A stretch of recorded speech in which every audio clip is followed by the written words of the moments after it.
What's good, you got my name is Later back on reaction video for today. Guys, we're gonna be reacting to three true scary stories that keep you up at night. Hopefully, this does not keep you up at night.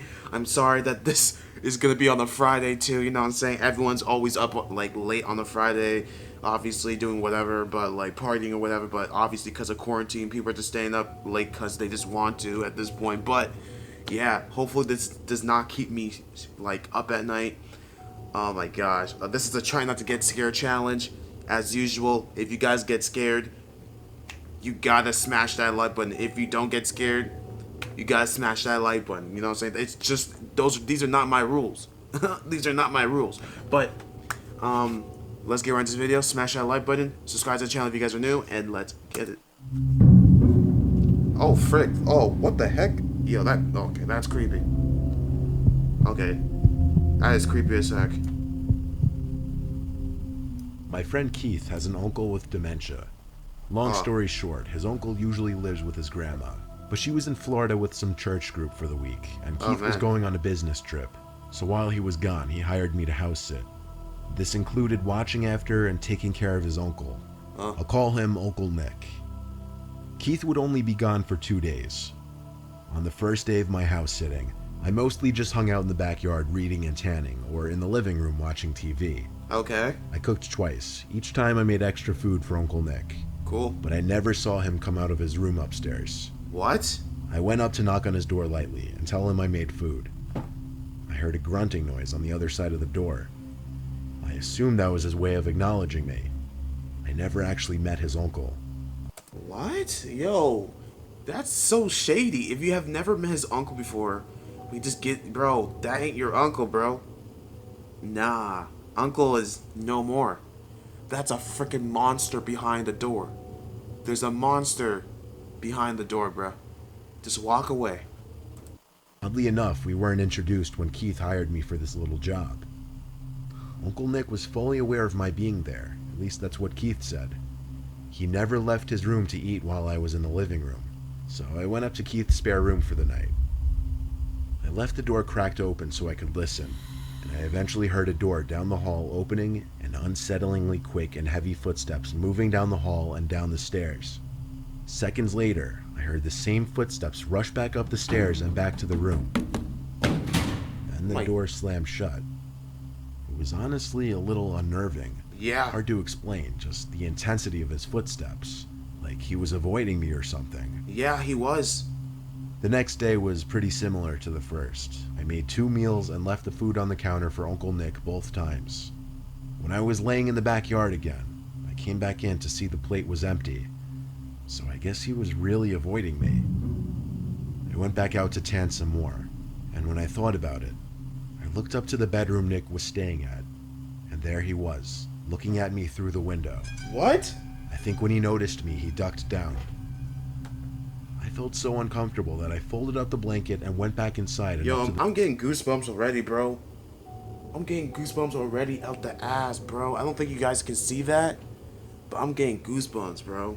This is clocked. The spare bedroom. Oh, it was gosh. Okay. One more night of this and I'd be home. One more night. I made dinner that night and left him another plate. What the frick is that? As I walked up to the spare bedroom, I noticed his bedroom door was open now. First time I'd seen that. What? Maybe he was becoming less shy. I went to brush my teeth and go to my room for the rest of the night to give him he's in your room, bro. I was having a rough time sleeping though. I just wasn't tired at all. While laying there in the dark, I heard a short creaking sound coming from inside the room, even over the noise of the fan next to me. I sat up and looked around, still able to...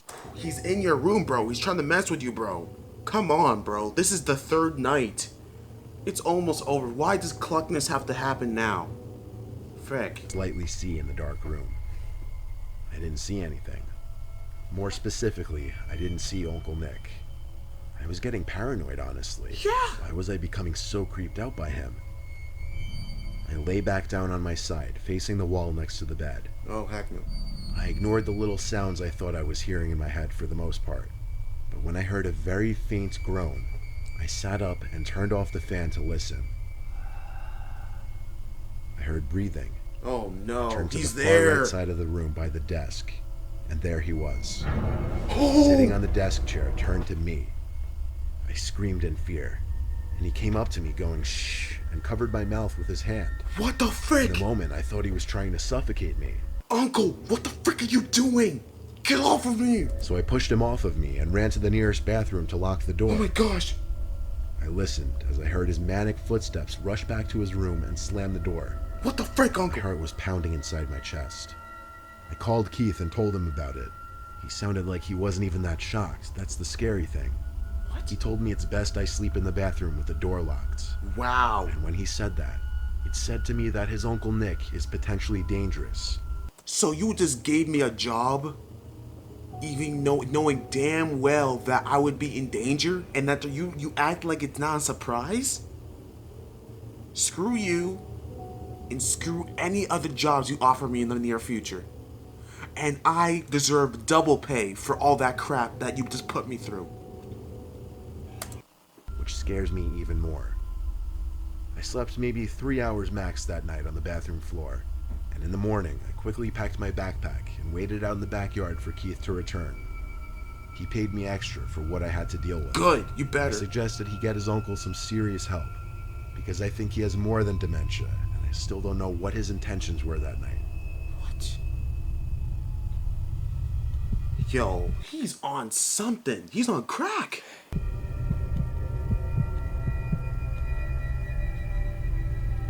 My dad once told us a true scary story of his from when he was in his 20s. Really? When he was still living with my grandparents, he lived next door to this older couple in their 60s. One winter, the wife Margie next door went missing.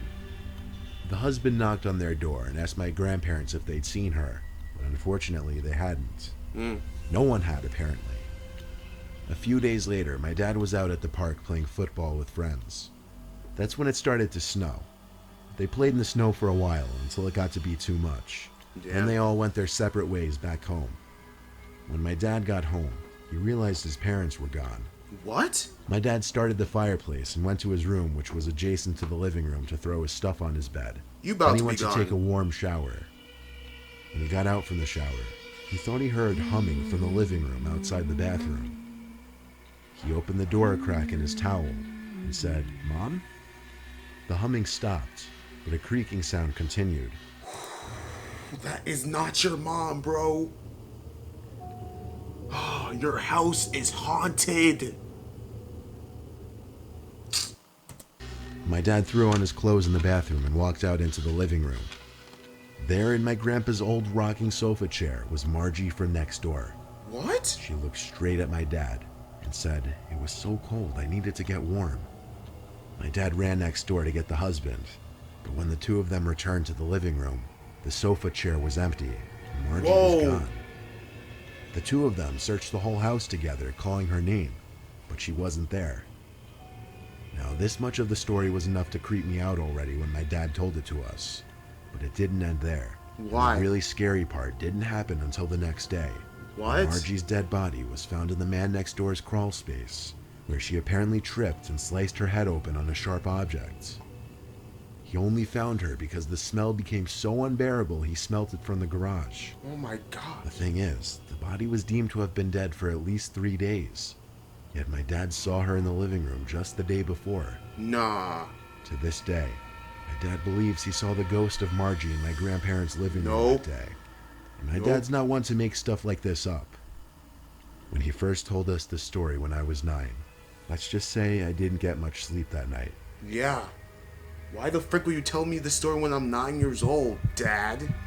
You suck. How's it you still haven't came back home? You come back home from grabbing milk for how many years, and the first story you tell me is a creepy one. You suck. There's a lot of Black Lives Matter protesting going on in my area. Before I write Oh, this is a recent one. Oh my goodness. Black Lives Matter. Oh my goodness. This is not gonna be good. anything else, I want to disclose that I fully support the Black Lives Matter movement. Thank However, you. this is my personal opinion that the looting and rioting are not okay, Oh, and yeah. anyone participating in those acts should not be associated with the peaceful protesters. Facts. They should be But locked up. unfortunately, Mixed in with the peaceful protesters are the looters and rioters hiding in plain sight. A few nights ago, many stores and houses in the town next to mine were broken into and robbed, and a lot of car windows were smashed.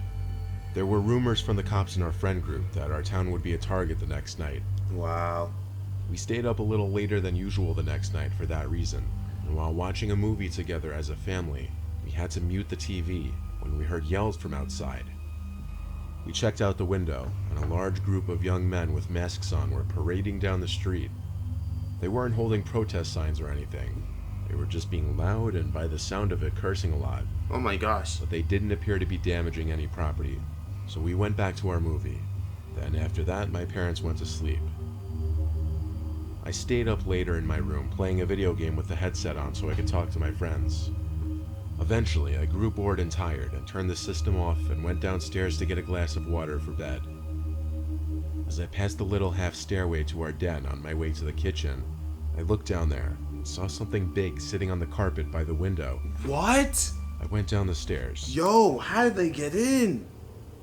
You guys knew that there was gonna be rioters, freaking looters in your area. Are you telling me that you guys didn't want to triple check, quadruple check everything? That all the doors, windows, vents are locked, sealed shut? Your basement is closed fully. You boarded up the walls, the windows, your vent. Y'all didn't want to do none of that. Y'all just stayed up late. Just cause. Like that's gonna help. And when I picked it up, I realized what it was.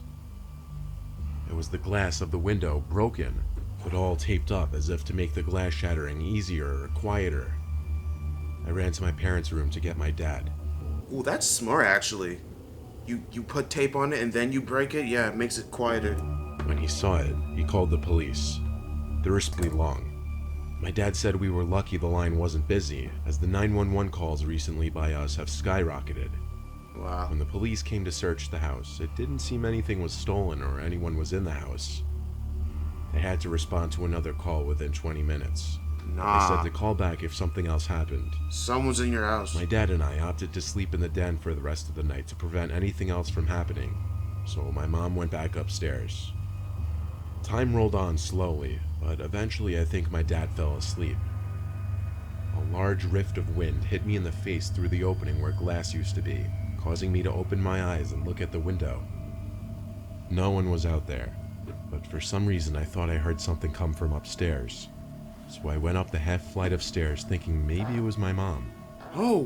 When I got to the kitchen, I continued to hear noises from above me, so I walked upstairs, and the noises were still coming from above me. Nah. What else was above? The attic. I went to the upstairs storage room which had the attic door. I quietly opened it, revealing the short stairway to the attic. This is when the noises stopped. Oh my gosh, bro. Why are you investigating, man? Just quietly go downstairs and call the cops and call your parents again. Like, come on, bro. You're a kid too, aren't you? Why the frick are you doing this? I didn't flick the light switch on. I just tiptoed halfway up the stairs to listen. That's all. The heavy silence was terrifying, considering I knew I was hearing noises from up here just a second ago. I waited on one of the middle steps to hear something. Then I felt the hairs on my head being moved. Someone's fingers started running through the curls in my hair as I heard this deep, short, cackling sound. I let out a cry for help from my dad, as all the confidence immediately left my body and I was overcome with horror. Oh my gosh! I ran out from the attic to meet my dad halfway down at the kitchen. He didn't go up to the attic. He once again called the police instead, while we heard shuffling and thumps from above us. The cops once again came, and upon entering the attic with their guns drawn, were able to locate someone. They came out of the attic with some creepy old man with a mask on, looking at my family and I and laughing as he walked out. When the cops asked him in the back of the car what he was planning on doing, he simply admitted right away that he's seen all the looting going on the news, that he wanted to join in on the fun. He made his way to our attic because he said that's where people store their most valuable possessions. Based on the way the man spoke and acted in general, you could tell he was certifiably insane. Yeah. He told the cops that he was alone, Oddly enough, he answered all their questions no problem. But once again, this guy clearly had some screws loose or missing entirely. He has some mental Feeling problems. him brush his hand through my hair like that will probably haunt me for a long time, maybe even life. And one thing is for sure, I don't feel safe going in that attic anymore. Bro, holy frick, this fool is crazy. This fool went through your man was like caressing your hair. This man was literally caressing your hair, being like, hey, and then he freaking was just like, hey, hello, nice hair you got. I'm just here to loot. Like, what the frick? This man was started laughing. Bro, what is going on? That's crazy. That's crazy. Yeah, man. Thank goodness there's no looting going on around here at all. There's no looting, I think, going on anywhere in Canada, honestly. Like, especially Toronto. Nothing like that's happening around here, you know what I'm saying? So, because, we use our common sense for the most part, you know what I'm saying? No, I'm just playing. But seriously, yeah, shout out to y'all once again for sticking with me throughout this whole video. If you guys got scared at any point throughout this video or creeped out or goosebumps, you guys know what you gotta do. Subscribe and smash that like button. Let's get aim for 100 likes on this video. And I'll catch you guys later. Peace.